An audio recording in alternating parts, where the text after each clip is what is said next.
this is the second morning session beginning at 10:20 a.m.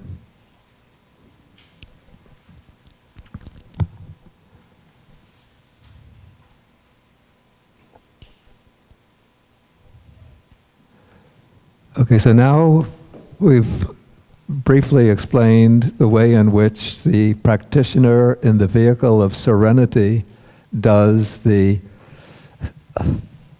definition of the defining of mentality, materiality, in order to accomplish purification of view.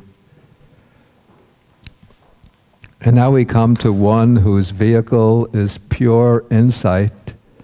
So it's said that one whose vehicle is pure insight discerns the four elements in brief or in detail. Then when the elements have become clear in their essential characteristics, he brings in the various kinds of derived matter. This is my abridgment. The Visuddhimagga specifies all the different kinds of secondary matter. So taking all these together, he sees them as materiality. Then I left this in to show you the flavor of the Visuddhimagga's treatment.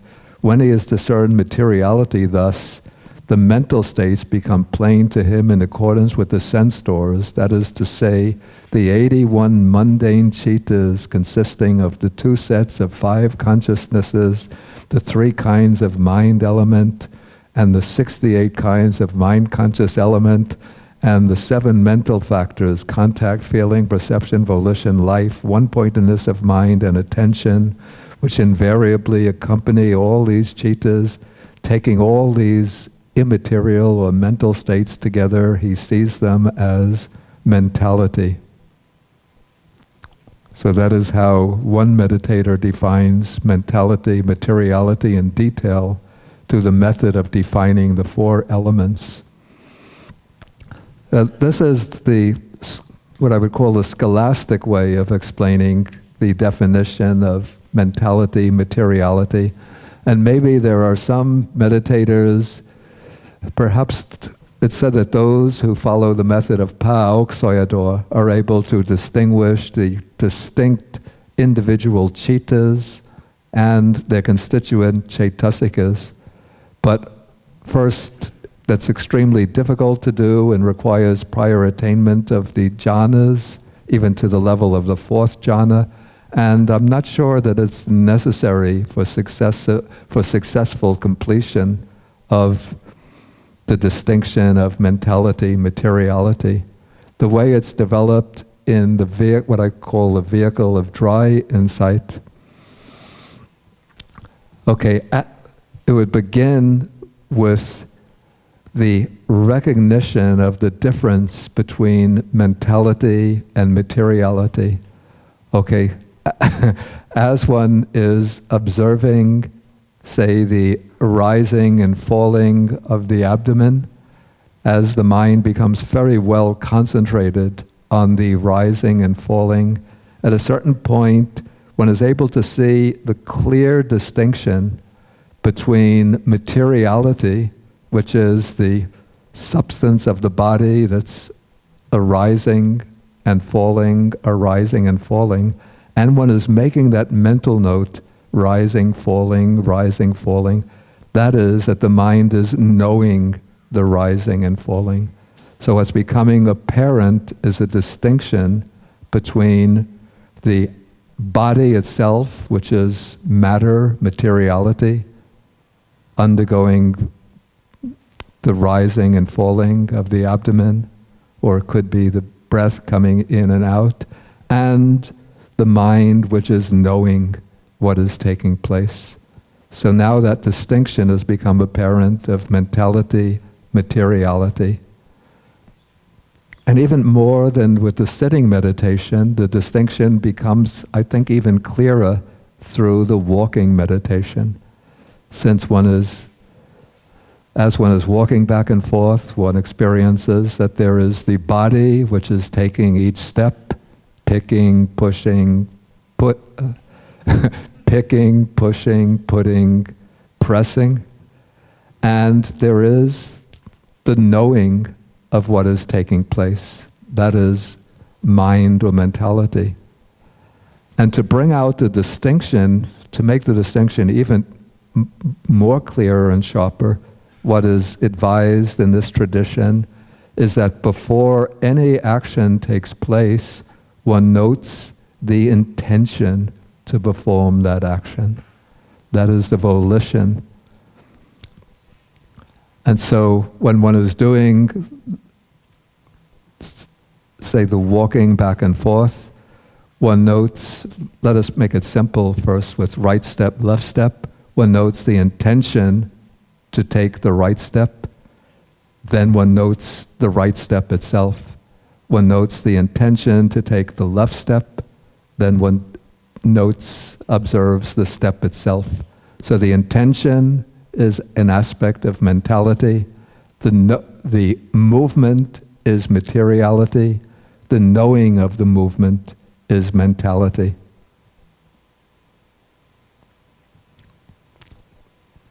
Okay, when one comes to the end of the walkway, there's the intention, stop, then the body stopping. Intention to turn, the body turning. Intention to walk, the body walking. And each time knowing what is taking place. So now that distinction is becoming clearer and clearer with regard to the distinction of mentality or materiality and mentality. Okay, over time, as one continues practicing in this way, well, one could sharpen the observation of the distinction of mentality, materiality, even with the walking meditation. I've mentioned before that there were 12 aspects to each step, but we'll keep it down to 8. Okay. Before picking up the foot, there's the intention to pick up. So one notes intention to picking, then intention to push, pushing, intention to put down, putting down, intention to press, pressing. Then same thing with the next step, And so in this way, the mind is getting more and more refined. On the one hand, the samadhi factor is increasing because one is focusing on each stage of the process, but also the wisdom aspect is also sharpening because now one is able, within that concentration, within that, by virtue of that mindfulness, one is able to distinguish the mental aspect and the material aspect.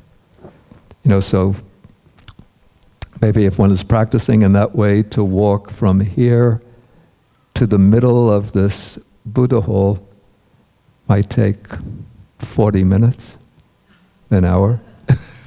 I'm not joking. Because one has to pay attention to each phase. Okay, now once that samadhi is building up, and it's still what I call, it's still in the phase of preparatory momentary samadhi, not yet the full, real momentary samadhi.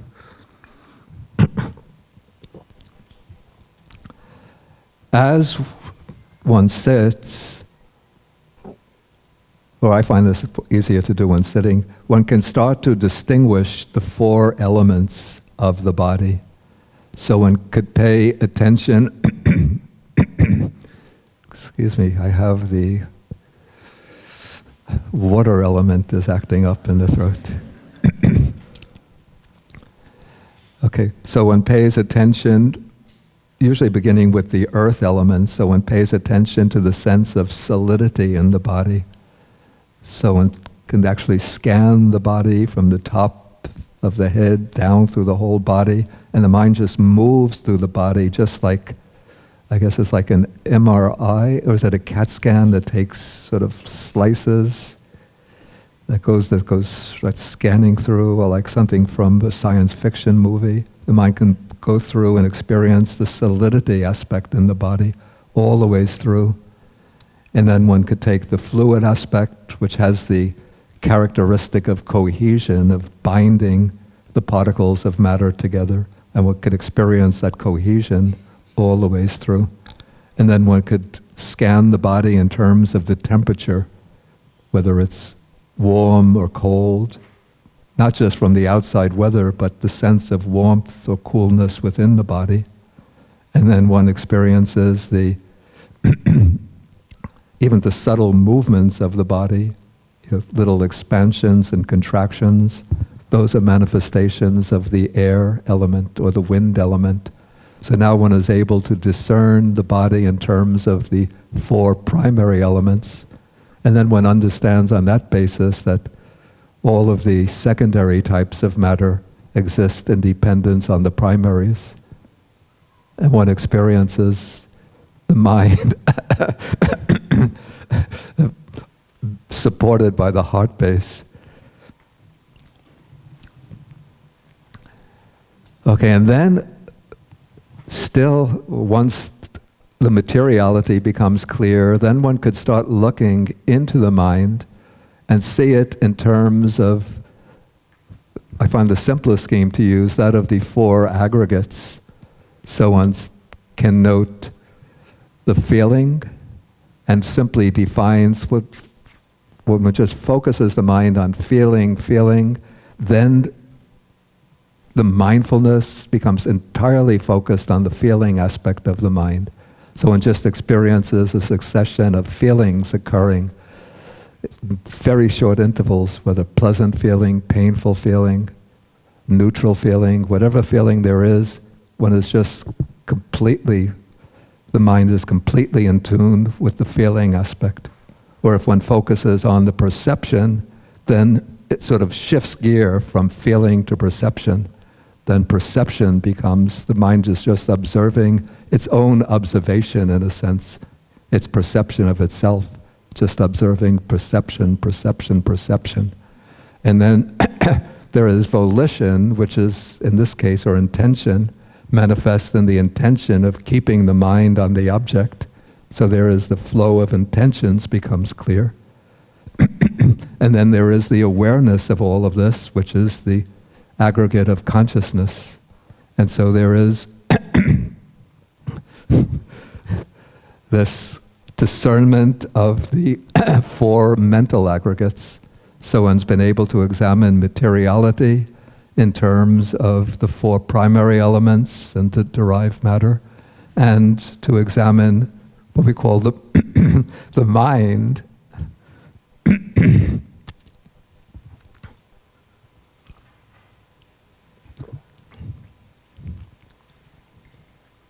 to the rescue.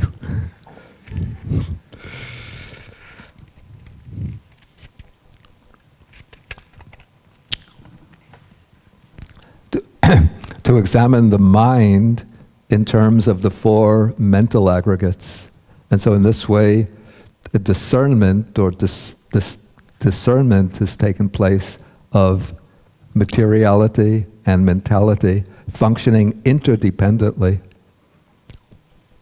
Similarly, when one is doing the walking meditation, it's said that in each phase of the walk, one or another of the material elements is predominant and the other is recessive. So in lifting the foot, the fire element is predominant. In pushing the foot forward, the air element is predominant. In putting the foot down, the water element is predominant. In pressing against the ground, the earth element is predominant.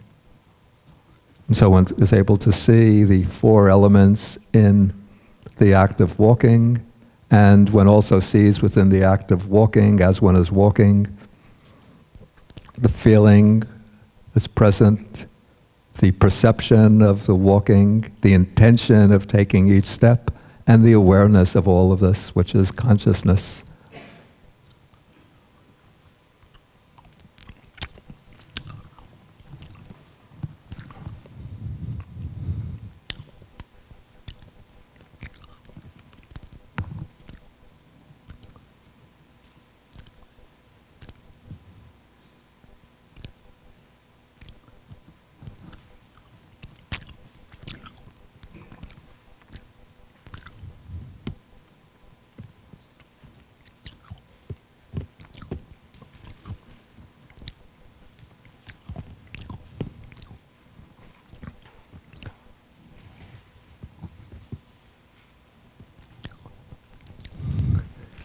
Oh, okay. Oh, okay, thank you. Okay, that's very useful.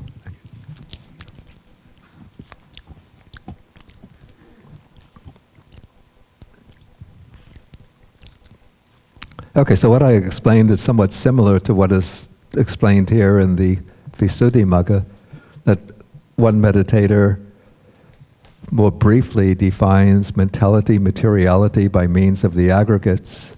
Here he defines the materiality aggregate as 17 types of concrete matter, the 4 primary elements, and then the dependent types of matter. So he brings that all together as the materiality aggregate. Then he takes the feeling that arises together with the 89 chittas as the feeling aggregate, and similarly the perception aggregate, volitional formations aggregate, and then the citta itself as the consciousness aggregate. So I think normally one doesn't have to distinguish all the 81 mundane types of citta, but one can contemplate through all 6 senses. So if it's seeing forms, one is aware of the materiality as the eye and the visible form, and then the knowing of the form is the consciousness aggregate, and then the feeling associated with that is the feeling, the perception of the form is the perception aggregate, and any intention regarding the form is the volitional formations aggregate. And similarly with all of the other senses, one knows the sense base or sense faculty, the sense object, the consciousness that arises based on both the contact, the subtle contact, and then the feeling that arises based on that contact. So that answers the question somebody asked last night. They said that in the serenity meditation, all of the emphasis is on seeing a form. But in the Vipassana meditation, all 6 sense domains become the objective sphere for insight meditation. Okay, then the aim or purpose in distinguishing mentality, materiality in this way is to see or to clarify the distinction between the what I call the conceptual domain, where we think of ourselves as a person, a self, an individual, a living being, and the domain of actuality, of concrete actuality, in which there is just this material and mental phenomena occurring in the present moment itself. And so the text says, after defining mentality, materiality, thus according to its true nature, then in order to abandon this worldly designation of a being and a woman more thoroughly, I wouldn't say that one abandons it, but more properly, in order to see through it, so that one could use these concepts skillfully rather than attaching to them. And to surmount confusion about beings and to establish the mind on the plane of non-confusion, one makes sure that this idea that there is mere mentality, materiality, is confirmed by a number of suttas. And then it quotes the sutta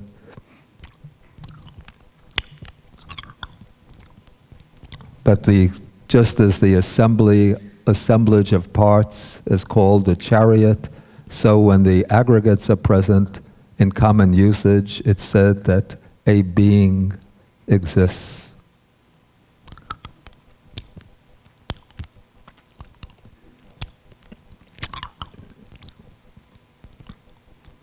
Okay, and then to further illustrate mentality, materiality, an example, their relationship, a simile is given of a blind man whose body is otherwise fit and sturdy, and a cripple who has good eyesight.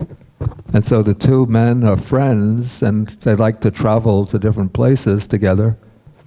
But how can they go when the blind man doesn't have vision and the cripple doesn't have the use of his legs? So they go as a team. The blind man with strong legs stoops down, and the cripple gets on his, with good eyesight, gets on his back, and and so the man with good sight gives the directions: go to the left, go to the right, go straight ahead.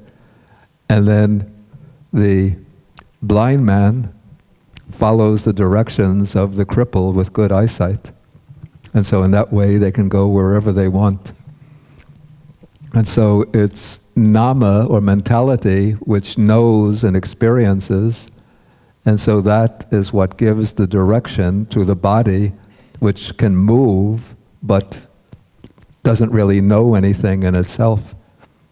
Actually, from a biological standpoint, the body really knows a hell of a lot. No, it's true, like if you get a cut, I don't give the directions, secrete this, secrete that to heal a cut, but the body has the internal knowledge to heal itself. If I get ill, I don't give the directions to the antibodies, so the white blood cells fight that flu or those microbes, but the body does that by itself.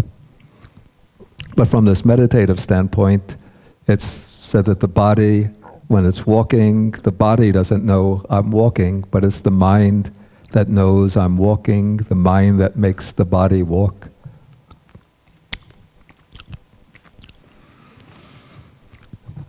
Okay, so it's said here that just as when the component parts such as axles, wheels, frame, poles, etc. are arranged in a certain way, there comes to be the term of common usage, chariot. Yet in the ultimate sense, when each part is examined, there is no chariot. So too, when there are the five aggregates, there comes to be the mere term of common usage, a being, a person. Yet in the ultimate sense, when each component is examined, there is no being as a basis for the assumption I am or I.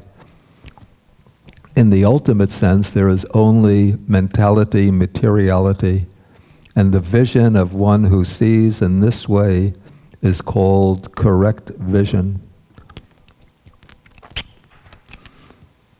And then the correct seeing of mentality and materiality, which has been established by overcoming the perception of a being, is what should be understood as purification of view. It is also called the defining of mentality, materiality, and the delimitation or demarcation of formations. The word formations here, I should explain. This is the Pali word sankhara,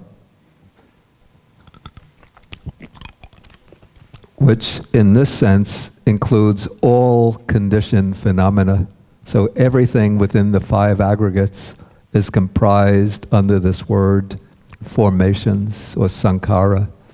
I don't really like formations as a translation, but that is what Venerable Nyanamoli used back in the 1950s.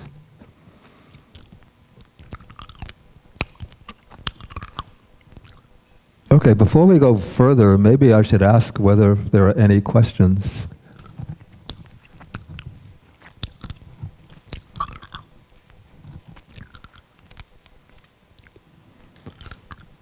Okay, way in the back.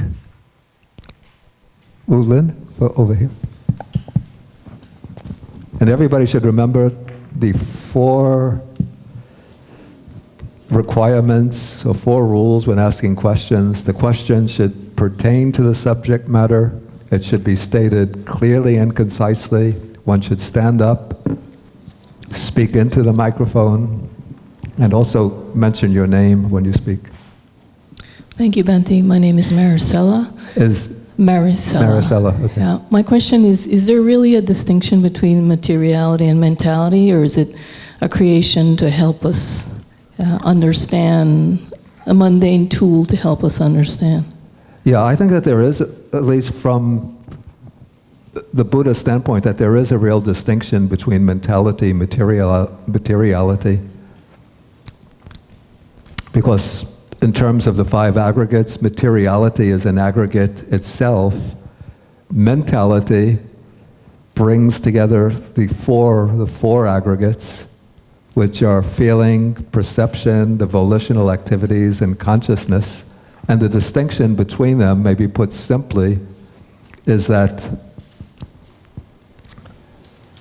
materiality or matter is not able to know an object, whereas the four mental aggregates are able to know an object.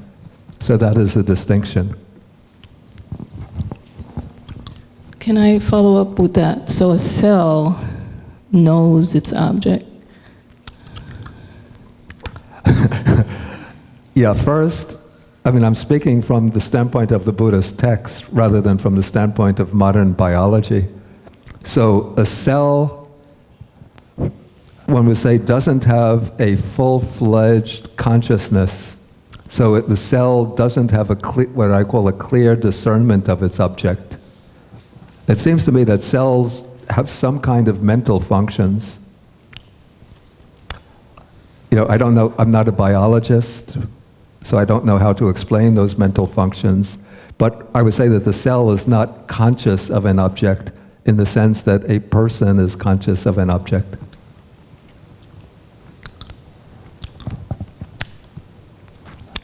Okay, further questions? Melinda? Thank you, Bhante. In the mindfulness topic, you mentioned about walking and eating. But for a lay people, those who are like opening 12 mails, emails, and taking care of their son, if we do all those activities mindfully, will that have the same effect?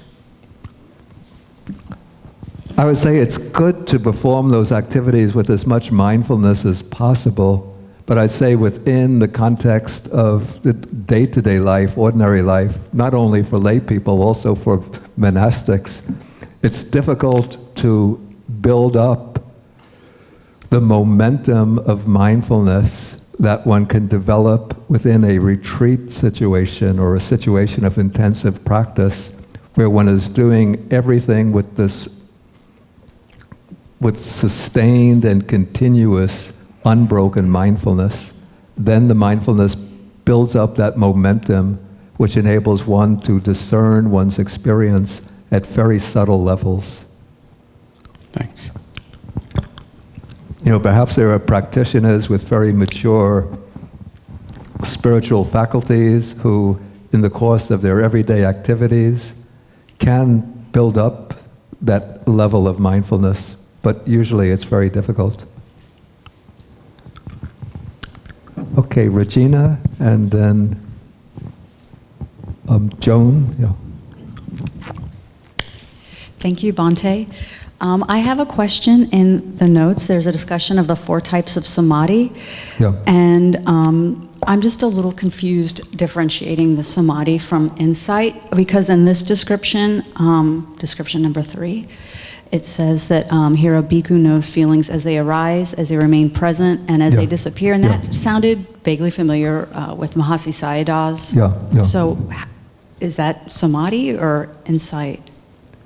Yeah, okay, that's a good question.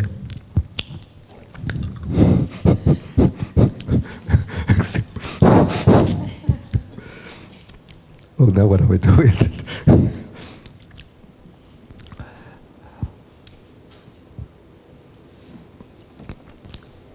Okay, that is the development of samadhi, which it says leads to mindfulness and clear comprehension. So I would say that that is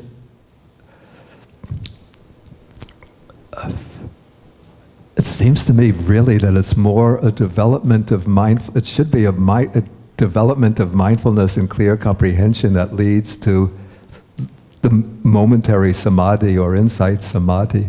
That would make better sense to me. So it's a merging of the two, moving into insight, or is it one or the other? Yeah, one could say that when the meditator's mind is focused very clearly on this, when feelings when they arise, perceptions when they arise, thoughts when they arise, this is a very powerful and sustained type of mindfulness, and that mindfulness is moving towards a concentration, but it's not the samadhi concentration, or I'm sorry, it's not the samatha type of concentration, but it's the type of concentration that will generate insight, that will lead to the insight knowledges. Thank you very much. I said next is Joan, right? Hi, thank you, Bhante, Joan. I'm going over some of the notes, and when you were talking about the mind and materiality, part of it starts with a sense organ and an object. Yeah. And then through the object, the mind has consciousness of it with the contact. Yeah. And then it goes through the aggregates of feeling, intention. Right, yeah. Okay, so that's one aspect of mind and materiality with the sense doors and the mind. And then is there another one with like feelings, like emotions, mental and mind? Or is it mostly like the sense doors being the initial avenue to the mind? Okay, I think I understand the question. Yeah, the point maybe that I was trying to make is that there are different modalities or different ways of distinguishing, of making that distinction between materiality and mentality. So one mode in which that can be done is through the 5 aggregates. In that case, one just takes materiality as a whole, as a block, as a whole, and then distinguishes it by way of the 4 primary elements, then the secondary types of matter, which is the matter of the sense faculties, the color, odor, taste, nutritive essence, and so on. So all of that then is comprised in materiality, which is treated as just one block aggregate, and then one distinguishes the mental functions in terms of the other 4 aggregates: feeling, perception, volitional activities, which would include like emotional states, and let's see, volitional states and emotional states, and then consciousness, which is the basic awareness of all that. So that is one way to distinguish materiality and mentality. Another mode is through the 6 sense bases. In that case, one has, using the eye or seeing as an example, one has the visible object as materiality, one has the eye sense organ as materiality, then dependent upon these two, there arises eye consciousness, visual consciousness, which sees the form. And then the meeting of consciousness with the object through the eye, that is what is called contact. The encounter of the mind with the object is contact. Then conditioned by contact, there arises feeling, perception, and volitions. And so in that way, one still gets the 5 aggregates, but one is now seeing them through the standpoint of the sense bases. In this way, one still gets the distinction of materiality and mentality, but one is distinguishing them through the sense door experience rather than by way of the aggregates. Does that make it clear? The four aggregates, feeling, perception, volition, consciousness, are there other aggregates? No, no.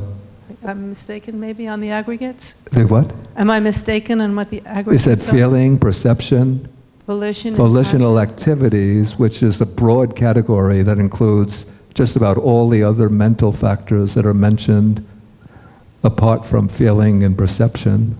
And then there's consciousness. Right. Yeah.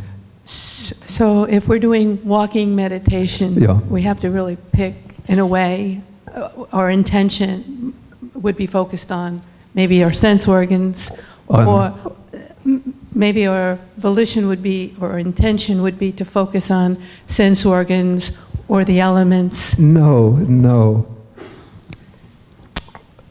I mean, normally one's intention when doing the walking meditation would be focused simply on each step or the phases in each step.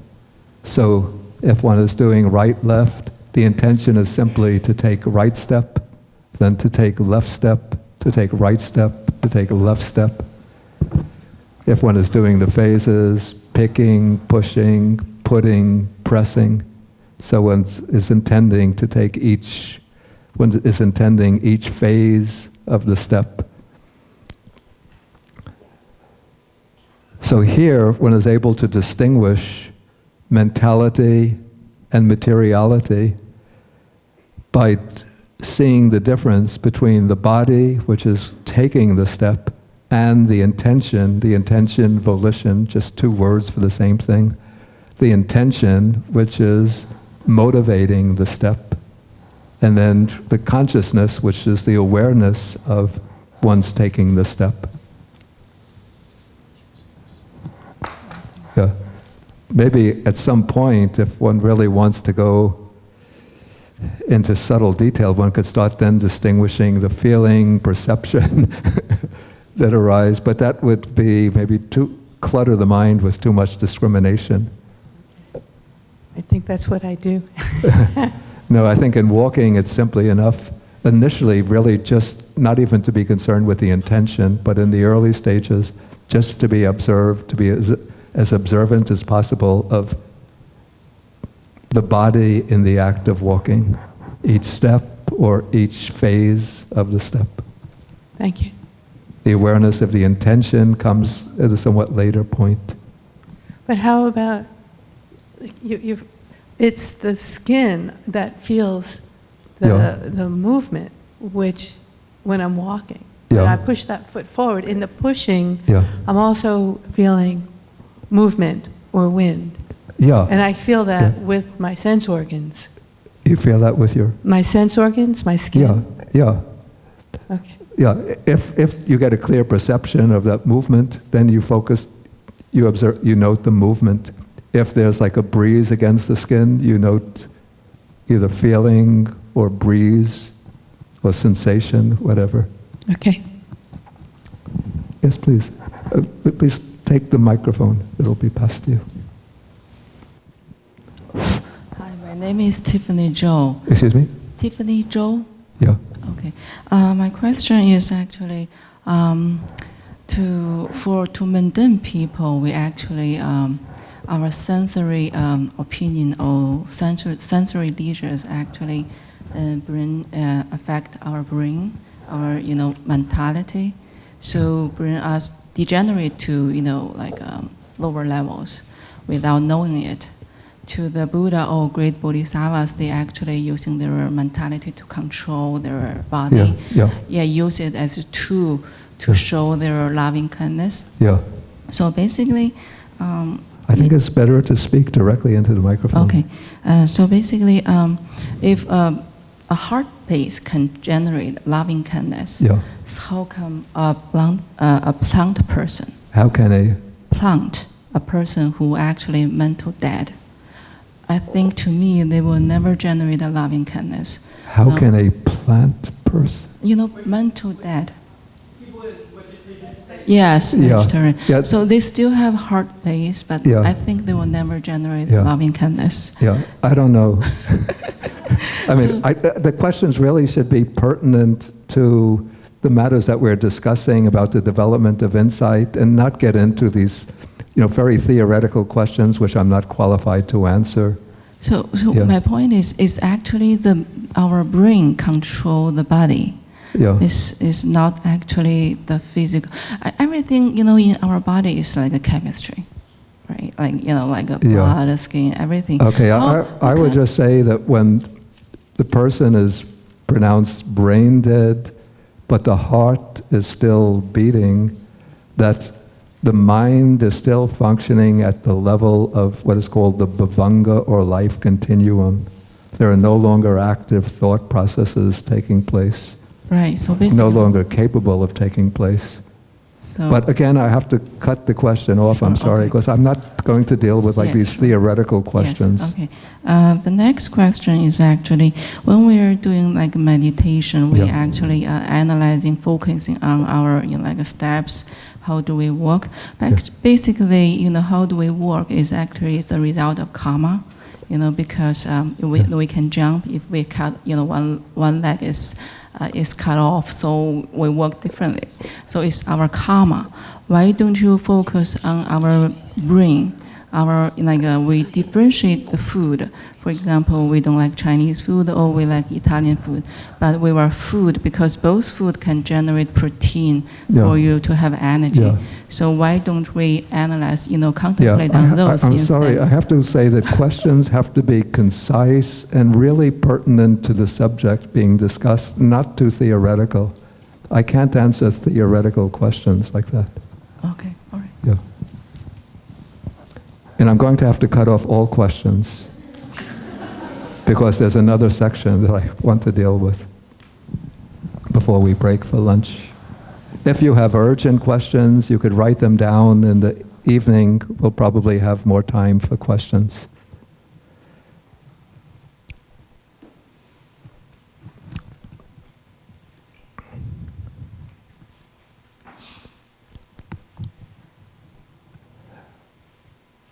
Okay, now we come to the next major section, which is called purification by overcoming doubt. And this is also known as, or this occurs through the discernment of conditionality.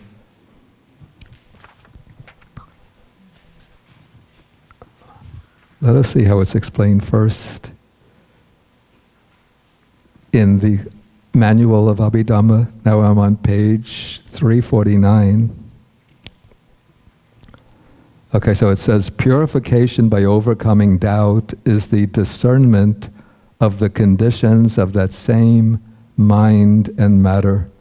Then the explanation, purification by overcoming doubt is so called because it develops the knowledge which removes doubts about the conditions for mind and matter during the three periods of time, past, present, and future. It is achieved by applying, during the contemplative process, one's knowledge of dependent arising, that's paticca samuppada, in order to understand that the present compound of mind and matter has not arisen by chance or through a hypothetical cause, such as a creator God, or a primordial soul, but has come into being from previous ignorance, craving, clinging, and karma. One then applies the same principle to the past and future. This stage is also called the knowledge of discerning conditions. Okay, then we can look at the section from the Visuddhimagga. Again, I've compressed this to make it more concise and more digestible. Okay, so purification by overcoming doubt is the knowledge established by overcoming doubt about the three divisions of time by discerning the conditions of mentality, materiality. One who wants to accomplish this sets about seeking the cause and condition for mentality, materiality, just as when a skilled physician encounters a disease, he seeks its origin. Okay, and then the text explains various methods of doing this. So the first method is having directed his attention to the cause and condition of mentality, materiality. He first discerns the cause and condition for the material body by considering when this body is born, its root causes are the four things, namely ignorance, craving, clinging, and karma. Those would be the causes operating from the past life, which causes the body to arise in this life. And then its condition, what maintains the body, is nutriment, since the body can exist only by taking in food and air and water. So nutriment is its condition, since this sustains it. So we have 5 things that together constitute its cause and condition. Of these, the 3, beginning with ignorance, that's ignorance, craving, and clinging, are the decisive support or the strong support for the body, as the mother is for her infant, since the infant comes out from the body of the mother, and karma begets it, just as the father begets the child, and nutriment sustains it, as the wet nurse sustains the infant. Okay, after discerning the conditions for the material body in this way, he again discerns the mental body in the way that goes, due to I and visible object, I consciousness arises. Okay, when he has thus seen the occurrence of the occurrence of mentality, materiality is due to conditions, then he sees that as now, that is in the present, in the past too, that is in previous lives, mentality, materiality occurred due to conditions, and in the future too, that is in future lives, its occurrence will be due to conditions. Then when he sees in this way, all his uncertainty is abandoned, and then it mentions 5 kinds of uncertainty about the past, 5 kinds of uncertainty about the future, and 6 kinds of uncertainty about the present. These kinds of doubt or uncertainty come down in the suttas. Okay, here I come into a little problem. Okay, this is supposed to be the means of abandoning doubt by discerning conditions, the conditions for this present existence. And so the conditions for this present existence, we're told, is ignorance, craving, clinging as the strong, decisive support, then the determinant conditions, karma. But, okay, I'm a skeptic. Suppose, I don't believe in past lives. How is one going to prove to me, even I'm doing intensive insight meditation, seeing the present moment, what's happening in the present moment, how can I understand and know without any doubt, without any uncertainty, that I came into existence from past ignorance, craving, and clinging? How do I know that my present ignorance, craving, and clinging, which I've far from eliminated, how do I know that these are going to cause a new existence in the future? If I maintain the skeptical attitude, maybe somebody has an answer to that. I haven't been able to figure out the answer myself. Born, you can help us.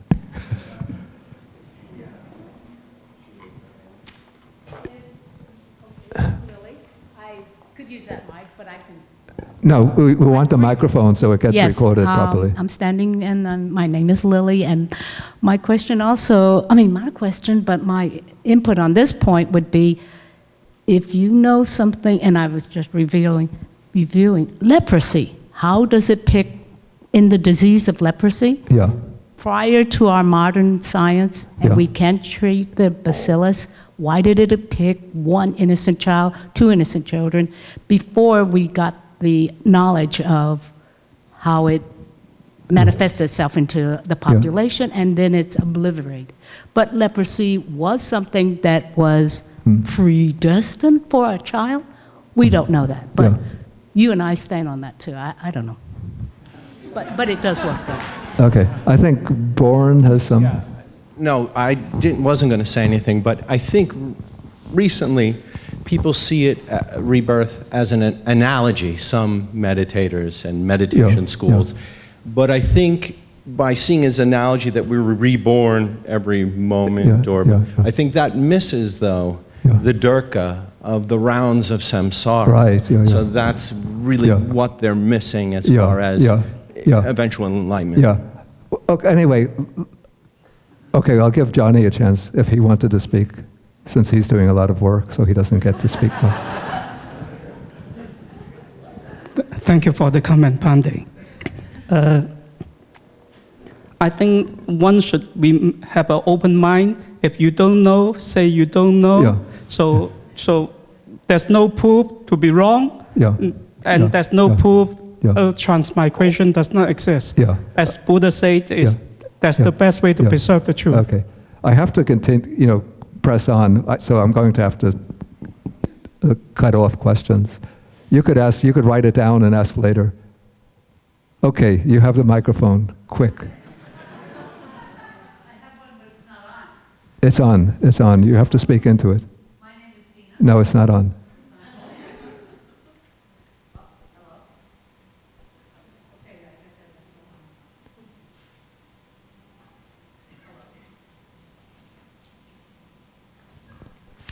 Okay, you lost your chance. You could write it down for the evening. Okay, you say it and I'll recite it back. Hello. You I have a grandchild. Okay. Doesn't look like anybody. Very, very smart. Not like anybody. That grandchild has taught me, of the four I have, that yes, you do come back and children are not yours, they come through you. Okay. And they come Okay. with their own identity. Very different. Okay. So Okay. that's what I believe. Yeah. That's the proof for me. Okay. That we go Okay. Excellent that there's proof through the grandchild. Okay, my point anyway, I mean, I accept the teaching of rebirth 100%. And for me, there's no doubt at all. Well, I can't say that I don't entertain any doubts in my mind that rebirth occurs, because I have complete trust in what is taught by the Buddha in the suttas. And when the Buddha gives the explanations why rebirth occurs, I accept that. But how would this clear up the doubts of somebody who wants to maintain a skeptical position? Like we have some of my friend Stephen Batchelor, who is he's practiced, he's read all of the Buddhist scriptures, he knows Pali, to some extent Pali, practiced meditation for years, yet he denies the reality of rebirth. He says it's just, an ancient Indian belief that the Buddha took on board as part of the Indian cultural baggage. But anyway, this is now a meditator who's perhaps by confirming the reality, the concrete reality of mentality, materiality, even without having recollections of previous lives or projections, the ability to see into future lives, but has this confidence that whatever ignorance, craving, and clinging there are now will bring about a future existence.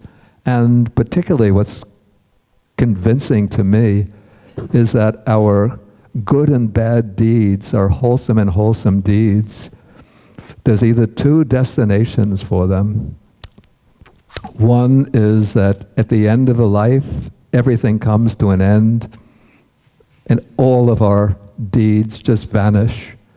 And so the saintly person who has maybe worked, say, a medical doctor who goes to work in Syria, when it's a country which is constantly in constant danger, being bombarded, decides to put his life at risk to help the people victimized by the war there. Great act of self-sacrifice. He gets killed in a bombing of a hospital. So his act of self-sacrifice comes to nothing. And then we have the mass murderers who are sending the bombs there and killing innocent people just because they belong to one ethnic community or one branch of Islam rather than another. So those who are dropping the bombs, when they die, their deeds come to nothing. In that case, there's just like no justice at all in the universe. The good and the bad are just cut off and everything comes to nothing. Either that or there's some continuation, some retribution for good and bad deeds, which it's either an eternal retribution in an afterlife, forever in a heaven or forever in a hell, which doesn't make sense because all deeds have just a finite amount of good and bad. So either eternal afterlife, which doesn't make sense, or temporary afterlives, that is, one existence following another, in which the karma that one has accumulated in our earlier lives brings forth its fruit. When the result is exhausted, then new karma steps in to take on the role. And this way the round continues. Okay, so please keep your questions because I want to finish this section. Otherwise, no lunch today. Okay, so here it said that one discerns the conditions for mentality, materiality by means of the round of karma and its result. So in the past, as the round of karma, there was ignorance, the volitional activities, craving, clinging, and karmic accumulation. So if you see these terms and you know the formula for dependent origination, then you'll see that these correspond to the factors in the 12-fold formula. Factors 1, 2, 8, 9, and 10, which bring about birth, followed by old age and death. But when birth takes place, what is it? It's the coming into being of consciousness, mentality, materiality, which is followed by the maturing of the 6 sense bases, then contact and feeling. So those are factors 3, 4, 5, 6, and 7. So past ignorance and so forth brings present birth, which is consciousness and mentality, materiality, followed by these factors. Then at present, as the round of karma, there is, again, ignorance, volitional activities, craving, clinging, and karmic accumulation. And these 5 in the future will bring about a new birth, which means the arising of consciousness together with mentality, materiality, then the 6 sense bases, contact and feeling. So when one is thus seen by means of the round of karma and karma result, how mentality, materiality occurs due to a condition, one sees that as now, so in the past, our past lives, one after another, one before another, were all due to the same conditions, and the future, it will be so in the same way. Our future existences will also occur due to the same causes and conditions. So when one sees in this way, then one abandons all uncertainty.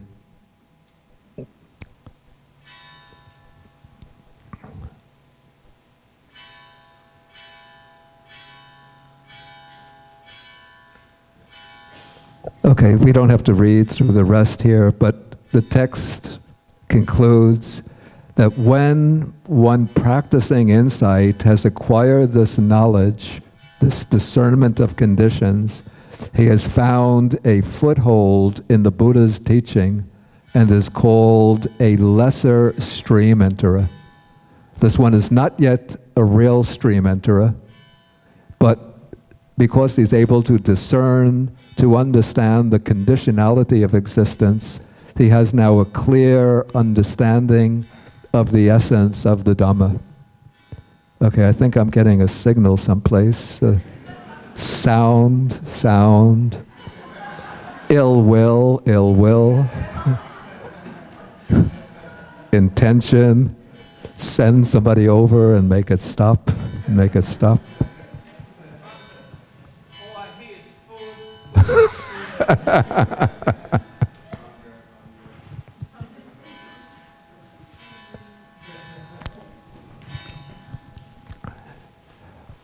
Okay, then we end with the 3 bows.